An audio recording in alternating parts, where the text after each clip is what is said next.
The podcast you're about to listen to may contain random lines from musical theater, terrible attempts at regional accents, and a sincere discussion about mental health. You have been warned. Are you ready to start singing with your feet? Formidable! Allez, c'est parti!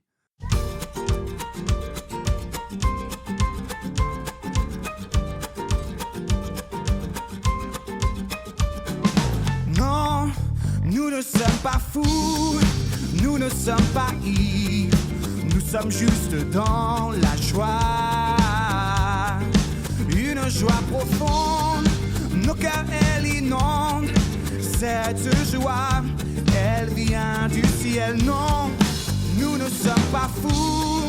Welcome to Sing With Your Feet, the podcast in which we look at the things we need to do in our everyday Cinderella life and cast them in the light of how getting them done will get us closer to our ideal life. The podcast in which we learn a little bit of self-discipline and dose it out in 5-minute increments. The podcast in which we put ourselves in the same lofty category as astronauts and brain surgeons, as faithful, enthusiastic users of the Humble Checklist. My name is Lily Fields, and I'm going to be your fairy godmother for the next half hour or so. Before I get started, I wanted to remind you that next week is the week we will be talking about how to escape from commitments that make us cringe, that we dread, and that are getting in the way of our ideal life. I'm not going to promise to change the world, but if you have a specific situation you need help navigating, I would love to help you brainstorm a little bit about how you can bring some fairy dust into that situation. Please drop me a line. That's lily@lilyfieldschallenge.com or by direct message on Instagram. I will put both of those links in the show notes. This is the last episode of our series on the 4 daily questions that make up our Ideal Life exercise. This Ideal Life exercise is when we take 10 minutes in the morning to examine just one aspect of our life and measure our progress, or our lack thereof. The first question we ask is, what is working?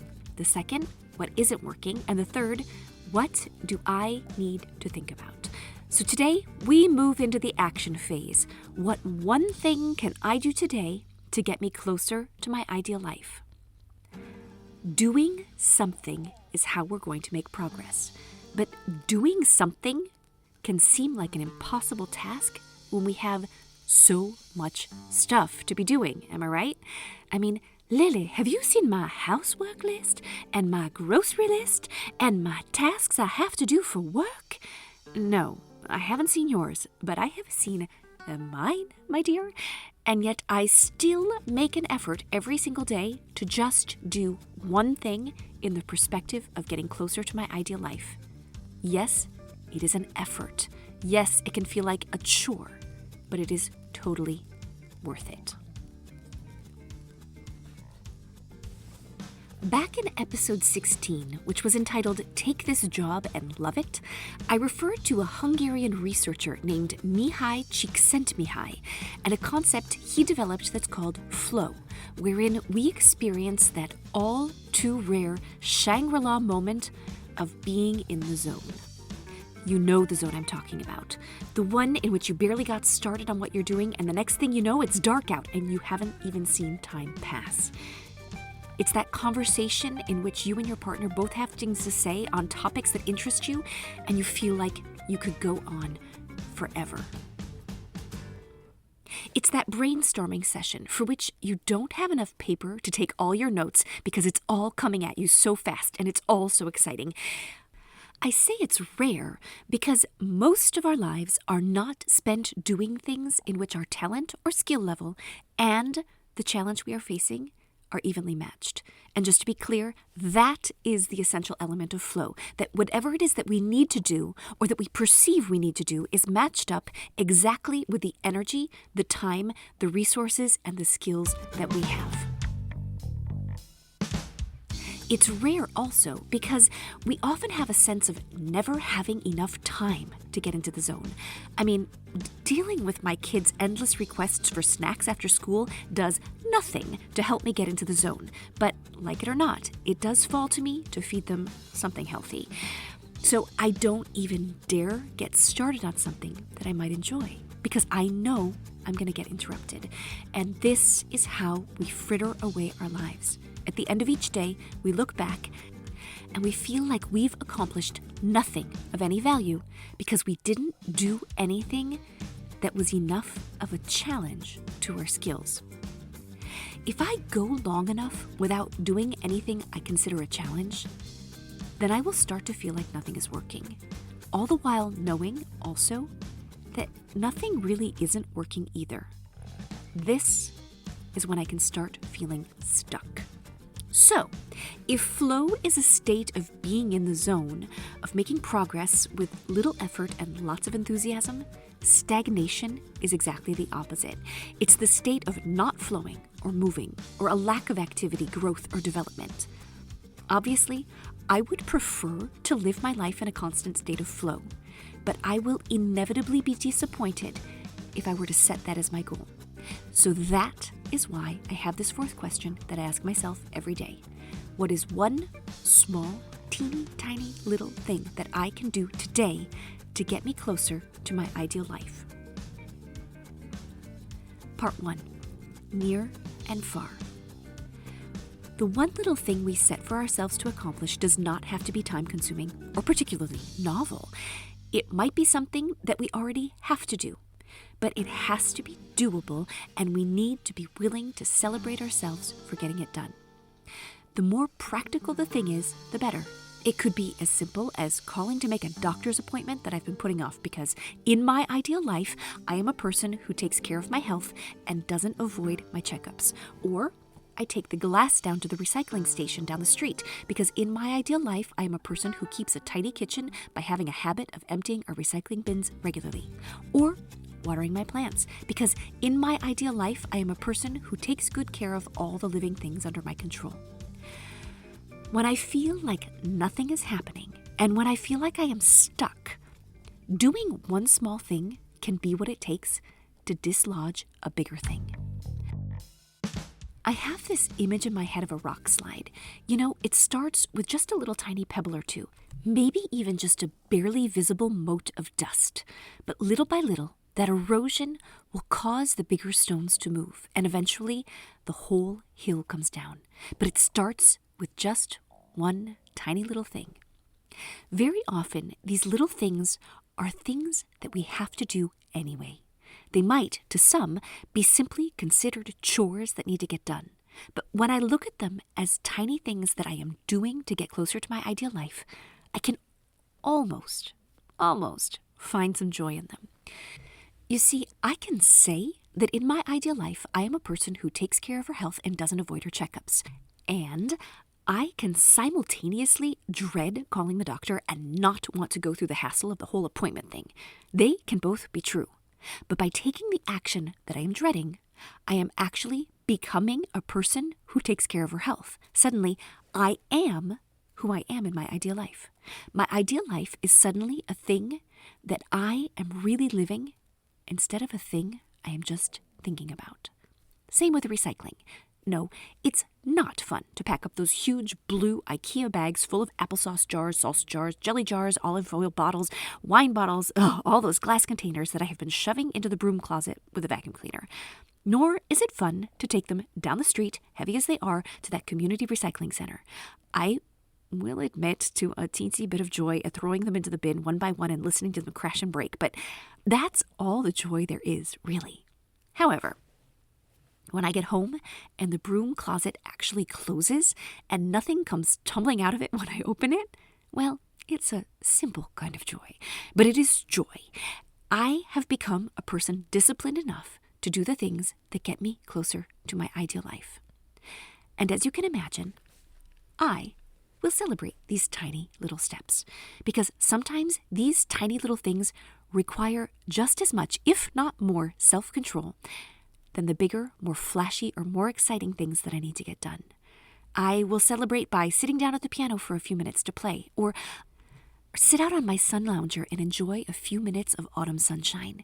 It's not a big celebration, but it is a carrot that I can promise myself as a reward for getting that little thing done. No, these things will never get me into a state of flow, but they can help build momentum.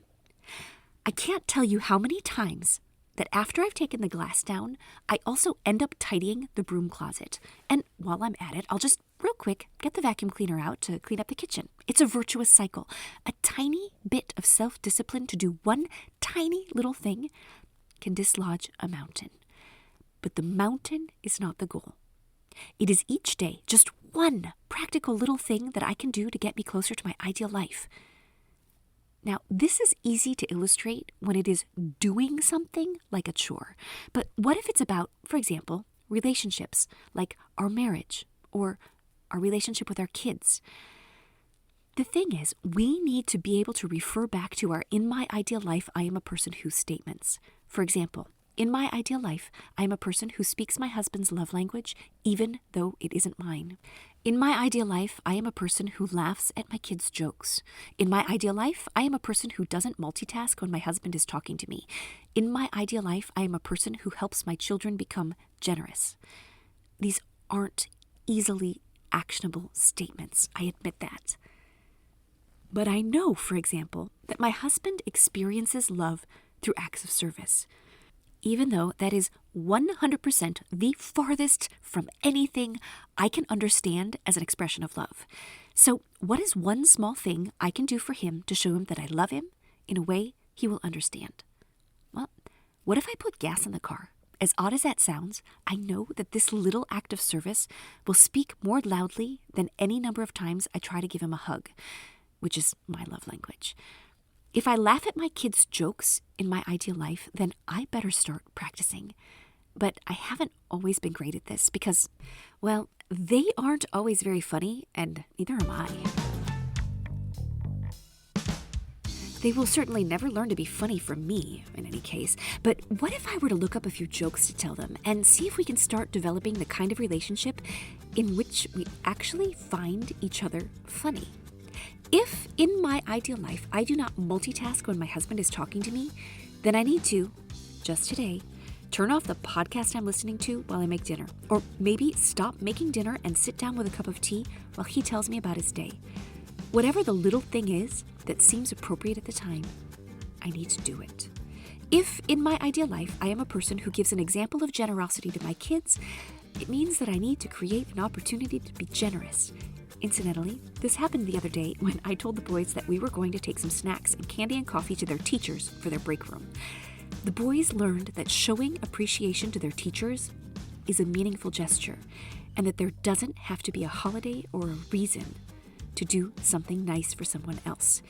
These might take a little longer to come up with, and they might take a little more time to accomplish, but every second you spend doing this one thing, you are spending it as the person you are in your ideal life. Progress is progress. Enjoy it and celebrate it. Part 2. Just get started. The little things are all well and good, but not everything that we have to do is tiny, and not everything will only take us a few seconds. So what about those things that require us to, do our taxes, or make a Christmas gift list, or clean the washing machine filter, or write out thank you notes? These are things that are going to take more than a few minutes to do, and they don't always fill us with any particular joy either.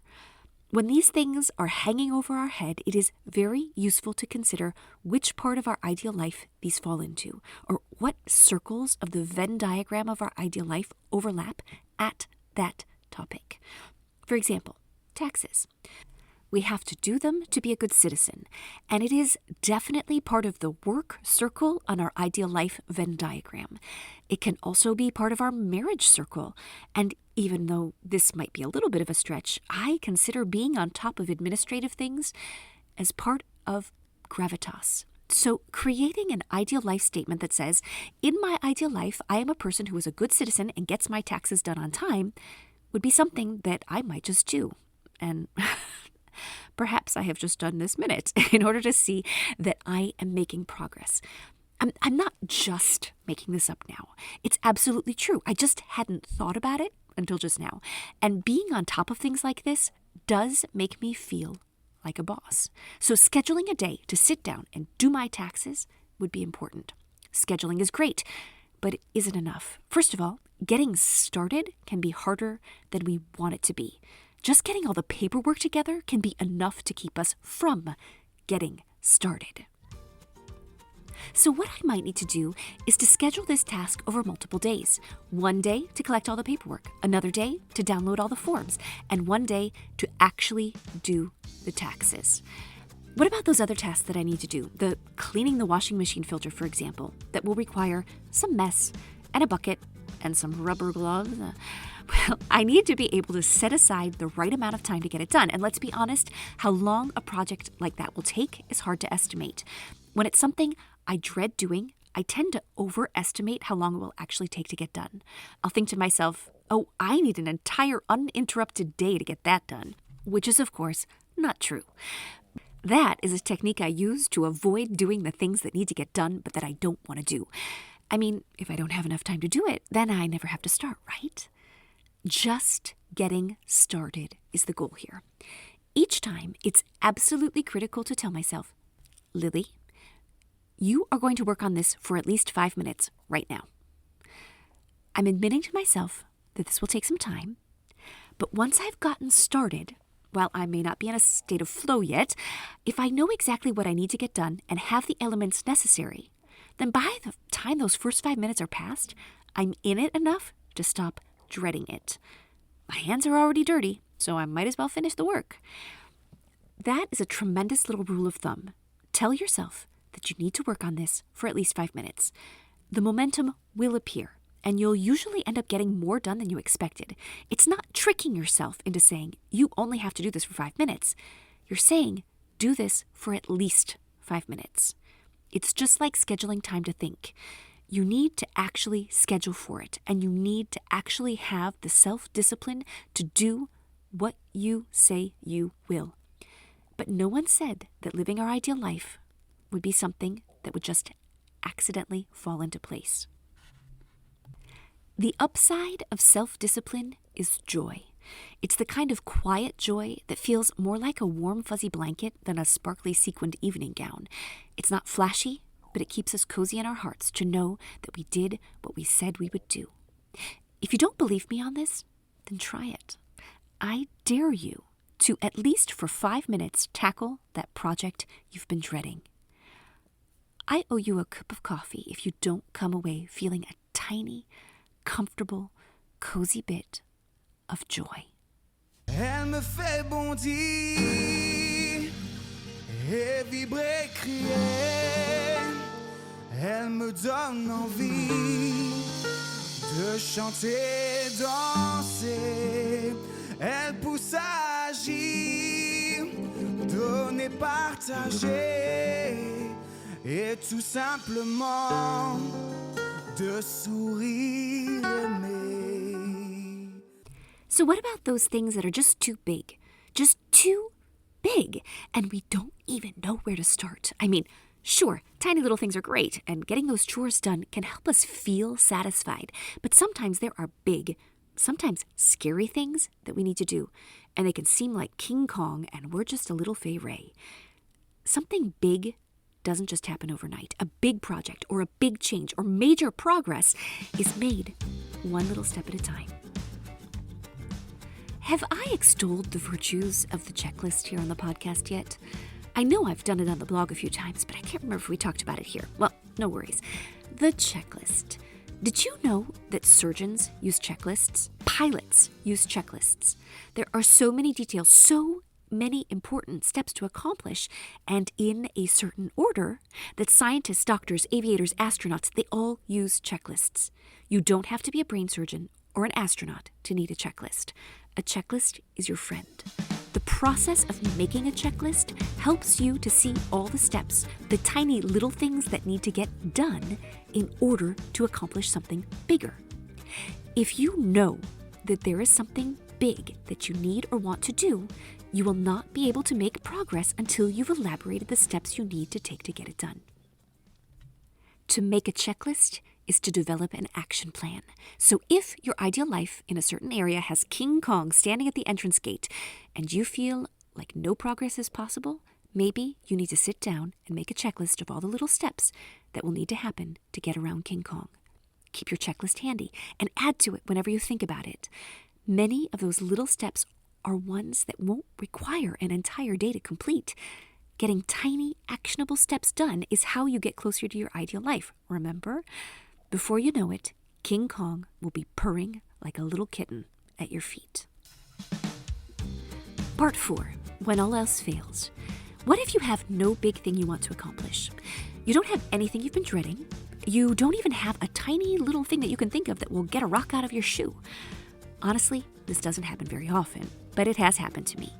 This is when I have one last fail-safe thing I can do. When all else fails, do something nice for someone.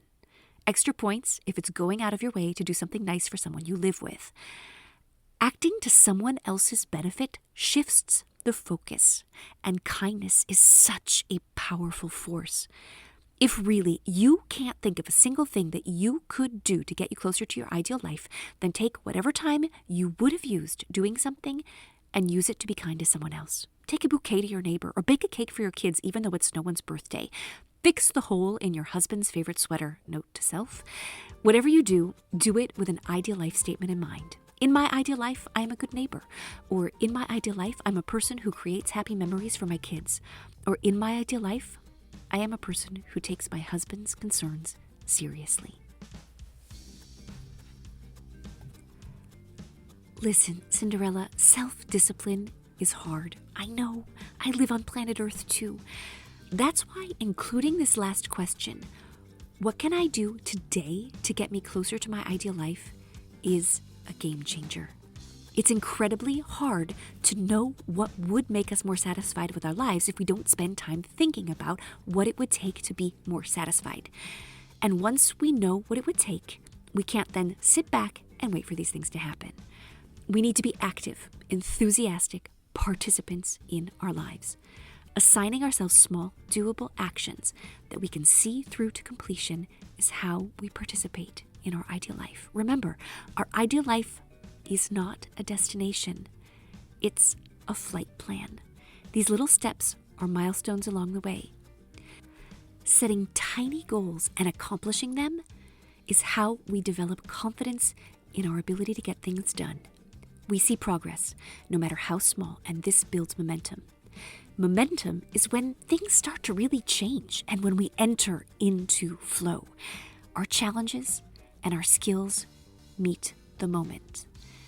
The state of flow is a goal, but we have to start by actually doing something, one small thing, each day for as long as it takes. You alone know the available energy and time you have to invest in your ideal life. If you want more joy, and if you want more satisfaction, you should really try channeling just a tiny piece of that time and energy into doing the things that will bring you more joy and more satisfaction. So that's it. We have wrapped up our 4 questions. I want you tonight, before you go to bed, to get your spot ready. Set up your couch or your desk or wherever it is that you're going to be doing your ideal life exercise.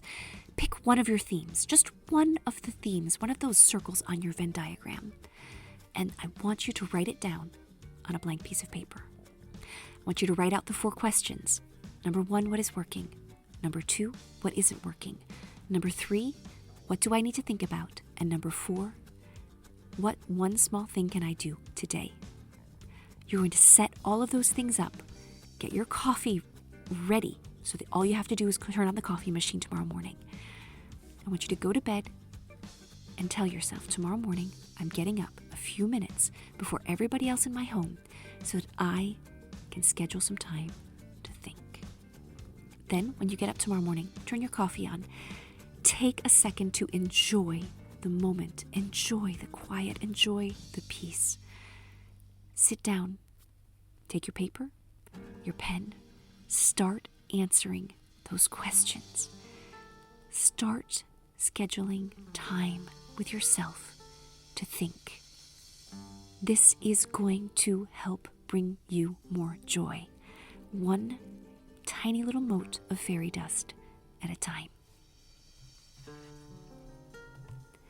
Thank you so much for listening to the podcast. Remember, if you have a commitment conundrum and you would like to help me examine it, you can reach me by email at lily@lilyfieldschallenge.com or on Instagram, that's lilyfields. I haven't thought to ask this in a while, but if you would be so kind as to leave a review on your podcatcher, I would be most obliged. Ratings and reviews really do make a difference in how those mysterious algorithms work, and heaven knows there are more Cinderellas out there that could use some fairy dust too. You can also find easily shareable versions of the podcast on YouTube. I'll put a link to my channel in the show notes. I want to give a great big thank you to Seven Productions here in Mulhouse, France, for the use of the song La Joie as the intro and outro to the show. Also, thank you to Matt Kugler who sang it and Claude Ekwe who wrote it. This is your fairy godmother signing off. Just remember, it is never too late to start singing with your feet.